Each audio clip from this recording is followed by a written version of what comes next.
Hi, it's Laura, and in this video I'm going to talk about choosing your best domain name. So this is about choosing your URL for your website. So a good domain name is short and punchy. It's meaningful and self-explanatory. So when you say your domain name to people, unless you're going for a brand name, like Coca-Cola, which it doesn't say what it does on the tin. It's only from us knowing the brand that we know what Coca-Cola is. Unless you're going for a brand name, then it's best to spell out what your domain is about. So for example, with my site, alkalinediet.healthtips.com, it's kind of obvious what they're going to get. They're going to get tips on health to do with alkaline diet when they come to my site. So make it meaningful and obvious.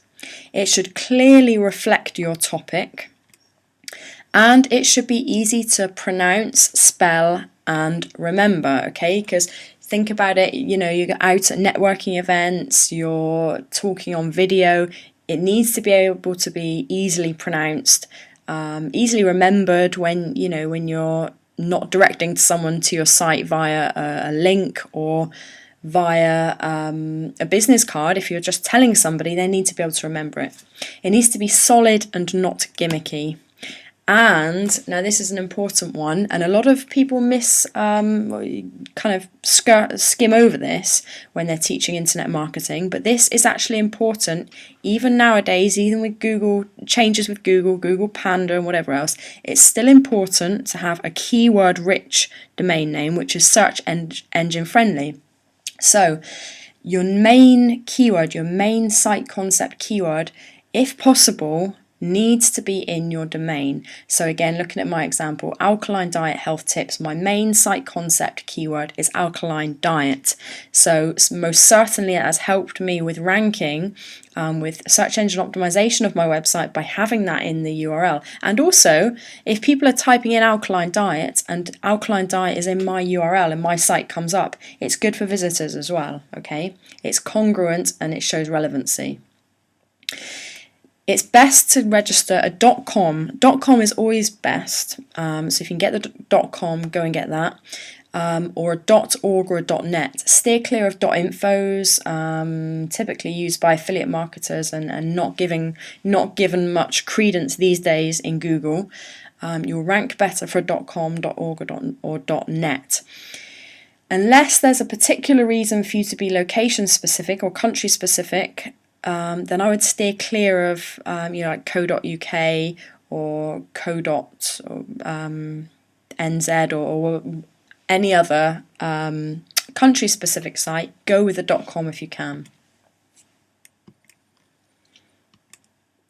Now, if you can't get the straight version of your site, then use hyphens. So again, using my example, alkalinedietshealthtips.com, my main website, is without hyphens. However, I also registered the same domain name with hyphens. So it's best to actually buy both versions and then you can forward one to the other. This does two things. It firstly stops any competitors from buying the same domain name as you and there being confusion and then trying to kind of piggyback on your brand that you're going to be establishing. Also, it enables you, when you're saying your website, you don't have to say alkaline-diet-health-tips.com. You can just say it straight without all the hyphens. So it's easier to say. And yes, it's going to stop people from kind of infringing on your brand. So be obvious, not subtle, okay? Which I've mentioned before. Spell it out what your website is about. It should totally reflect your site concept, and it's better to go narrow, not wide. So don't mix the themes on your site or domain. So for example, growing tomatoes and runnerbeans.com. It's better to focus on growing tomatoes or growing runner beans and keep your domain name URL focused on that, okay? So don't mix different concepts. If you're in any doubt, it's better to go narrow rather than broad. Now, on the subject of creating unique brand name, then you need to be careful here because, as I say, the more obvious the site concept is in your URL, then the better it is for visitors. And also, if you can get the keyword in the URL, then it's good for search engine spiders as well. So I say tentatively that you can create a brand name as your domain, and if you're going to be doing that, it's best to find a catchy one-word domain. For example, like iBrand Boost, that's kind of 2 words, but that's my brand name, which is not keyword rich. But I would say if you're looking to get a lot of search engine traffic, then try and find an obvious keyword rich domain. And remember, now this is important as well, remember not to infringe on other people's trademarks. Now, when I first set up a couple of my sites back in 2008, I bought essentialtwitterguide.com and was selling a Twitter ebook on ClickBank, a product that I produced. In fact, that was my very first product. Not a brilliant site, but it did the job, and it was my first inception into ClickBank market. So, but the bottom line was I was infringing on Twitter's trademark. So ClickBank didn't like it. They eventually took my site down, and I got a letter from Twitter. And on the same topic, I also at the same time registered facebookadsmarketing.com and set up a little site selling a private label rights product on Facebook ads. And I got a very haughty letter from the Facebook legal team saying, please take this off. Do not re-register your domain name. Let it expire, else we will be taking legal action. So needless to say, I scrapped both of those domains. So yeah, don't make the same mistake I did.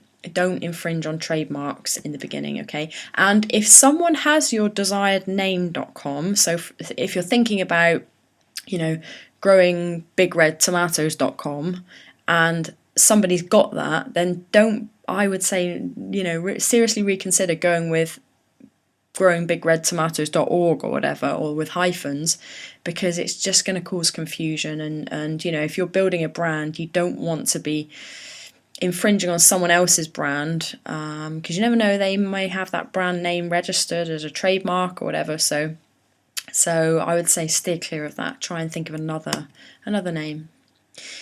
Now, here's just a word on location-specific sites. If your site is location-specific, then buy another keyword-rich domain and forward it. So, for example, if you're a local accountant, jsvaccountants.co.uk, that doesn't really say who you are, where you're based. So it would be a good idea for you to buy bestbirminghamaccountants.co.uk if you're assuming you're based in Birmingham, and then forward that domain to your existing website. Now, this is just a little aside really for location-specific businesses. But yeah, that's just a good practice to do. Or you don't have to forward it. You could have bestbirminghamaccountants.co.uk as a new site where you're going to offer, be building your mailing list, say. So yeah, that's just a word on location specifics. But for most of us, given that we're looking to promote digitally downloadable products to a global market, that's the point of this, to be able to monetize globally, then you're not going to have to worry about this. And finally, and most importantly, you need to choose a domain name that you can be proud of, because think of it this way, you should assume that you're going to be using this domain name and saying this domain name for the next 10 years or more potentially. So you need to be happy with it. The amount of times I've mentioned iBrandBoost.com and alkalinediethhealthtips.com is, probably in the tens of thousands, I should think. So you need to be happy with it. And like I said at the beginning, just don't choose something gimmicky or hard to pronounce, hard to remember, okay? So that's a word on domain names, something that's overlooked by most marketers, and they think that it's not important. But considering we're looking to build a brand, as opposed to just a small affiliate site or whatever, and even affiliate sites, if you can get a good keyword-rich, obvious domain name, then go for it, .com. Okay, so that's it for this little video. I'll speak to you in the next one. Bye for now.